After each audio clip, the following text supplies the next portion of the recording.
Hey guys! Today, I'm going to be showing you another simple recipe that you can quickly make called Tonjiru, a pork and vegetable miso soup. Tonjiru is such a simple healthy recipe that is packed full of protein, vitamins, and fiber. In addition to that, we use miso, which is a fermented food, so it is effective in improving intestinal conditions. Whether you want to warm up on a cold day, want a quick and easy side dish, or feeling a little under the weather, Tonjiru is the perfect dish. But before we begin guys, I'd like to say a big thank you to our sponsor, Tokyo Treat and Sakurako. I've shown you many different boxes from Tokyo Treat and Sakurako in the past, and their latest box in June has even more delicious treats. Every time, I'm always so surprised at all the amazing stuff that you can get. Tokyo Treat has seasonal sweets and exclusive snacks depending on the time of year, while Sakurako has locally made wagashi or traditional Japanese sweets. And you also get a piece of beautiful tableware. So get your specially picked treats with Tokyo Treat and Sakurako.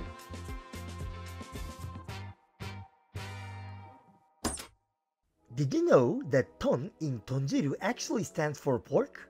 We'll be using pork belly for this recipe as the fat will add a lot of umami flavor.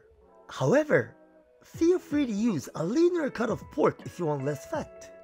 For our vegetables, we'll be using gobo or burdock root, carrot, daikon radish, shiitake mushrooms, Satoimo, also known as Japanese taro, green beans, and some ginger. We'll also be using some Konjac Jelly, which may be a little hard to find outside of Japan, so feel free to leave it out. Finally, we'll use aburaage or deep fried tofu. I've made dashi many times on this channel, but since there are many requests, I will go through all the details to make the best dashi. This time, we will use 2 liters of water and 20 grams of kombu for about 5 to 6 portions. Turn on the heat and bring it up to 70 degrees Celsius. Once it reaches that temperature, turn to low heat and keep around 60 to 70 degrees Celsius for 5 minutes. The kombu releases all of its umami flavors best at this temperature. After 5 minutes, take out the kombu and turn up to high heat and bring it to a boil, while removing any scum of the top. Then turn down to low and add 20 grams of bonito flakes. This time, make sure not to boil it though. We want to gently apply heat so that no bitterness and astringency comes out from the bonito flakes. Leave that for 3 minutes. Once 3 minutes have passed, strain the dashi with a sieve and kitchen paper like so. And there, you have a delicious dashi. Next, let's prepare all the vegetables. First, wash the Satoimo and burdock root so it's easier to peel. Pat dry with kitchen paper and cut the end of the Satoimo. Using your knife, peel the skin like this. If you don't feel confident, feel free to use a peeler. Then, cut the Satoimo in half. Finally, wash them in some cold water to remove any excess dirt. For the burdock root, we will cut them using a Japanese technique called sasagaki.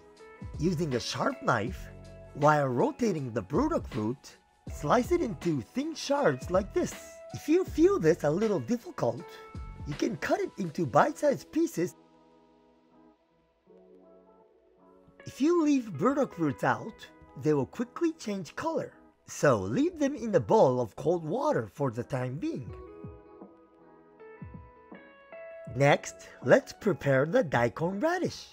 First, using your knife or a peeler, remove the skin. Then, cut in half and in half-centimeter slices like this. Finally, cut the slices in half, then set aside. We will do the same with the carrots. Remove the skin, then cut into similar sized pieces so they all cook evenly. Next, cut your green onion diagonally into 1 centimeter slices.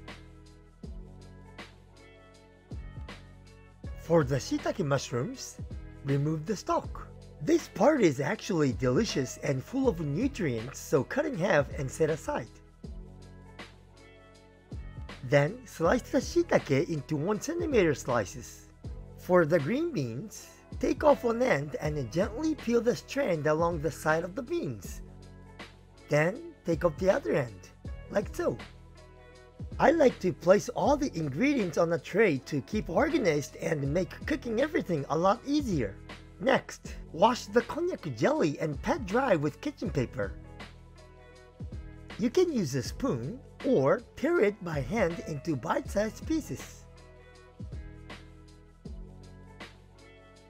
Then, for the aburage, cut in half and into 1 to 2 cm slices. Finally, for the pork belly, cut into quarter slices.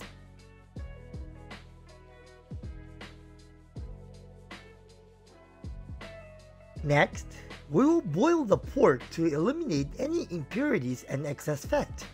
Once it comes up to a boil, remove any scum, then drain it through a sieve and set it aside. On a medium heat, add sesame oil to frying pan. Then add in your burdock root, Satoimo, Daikon Radish, carrots, Konjac Jelly, and aburage. We want to par cook these on medium heat for a couple of minutes. Now, we're gonna start assembling our tonjiru. There are various types of miso in each region in Japan, and the appearance changes depending on the manufacturing method and temperature control. Today, I will use dark colored sendai miso on my left hand and light colored shinshu miso on my right. But feel free to divide one type into two. The reason why I'm doing this is that miso loses its flavor if it is boiled for a long time. So the first half is put in to soak the flavor into the ingredients, and the second half will add the miso aroma to our tonjiru. First, add 100 grams of dark colored sendai miso using a sieve and whisk like this. You will have some of the soybean skin left over, which you can also add with full of fiber. Healthy! Do not heavily boil the miso, as it will ruin the flavor, so keep on a gentle heat. Next, add in our fried vegetables, konjac jelly, and aburage, then our boiled pork belly. We will leave that for about 10 minutes until the vegetables are cooked through. Like before, skim off any scum from the top. We're almost done. Let's add in our final seasonings. First, 1 teaspoon of Japanese cooking sake, 1 teaspoon of soy sauce, and 1 teaspoon of sugar. Then we will add our remaining vegetables. We add these near the end as they cook quickly.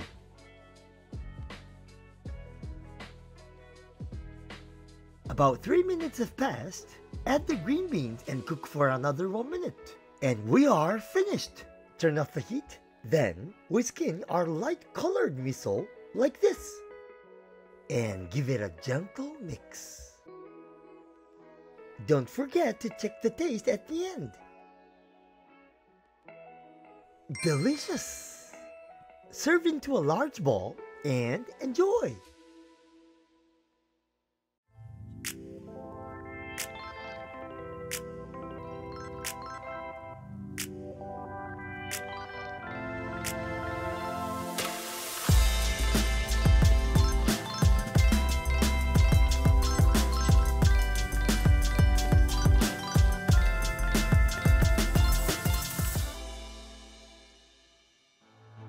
Boxing isn't for the faint-hearted. It takes determination, discipline, and desire. Training day after day, hour after hour, minute after minute. That's what it takes to be a champ. Tokyo Treat! But I couldn't have done it without Tokyo Treat and Sakurako.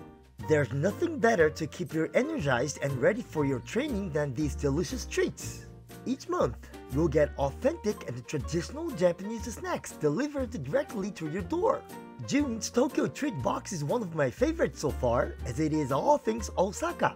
From takoyaki snacks to okonomiyaki flavored rice crackers. They even have a tonkotsu style ramen. That is vegetarian! June's Sakurako box is inspired by one of my favorite wagashi, mochi, and Japan's delicious fruits. As summer is coming, you can get things like this beautiful shine muscat jelly and some tasty rice crackers as well. You will also get some genmaicha with green tea from Kanagawa Prefecture to wash everything down. So if you want to experience a taste of Japan, check my links down below and also use code CHAMP for $5 off. So guys, that was my Tonjiru recipe. Let's try it out. Itadakimasu! The soup is packed full of flavor and really delicious. And the meat is so tender and juicy.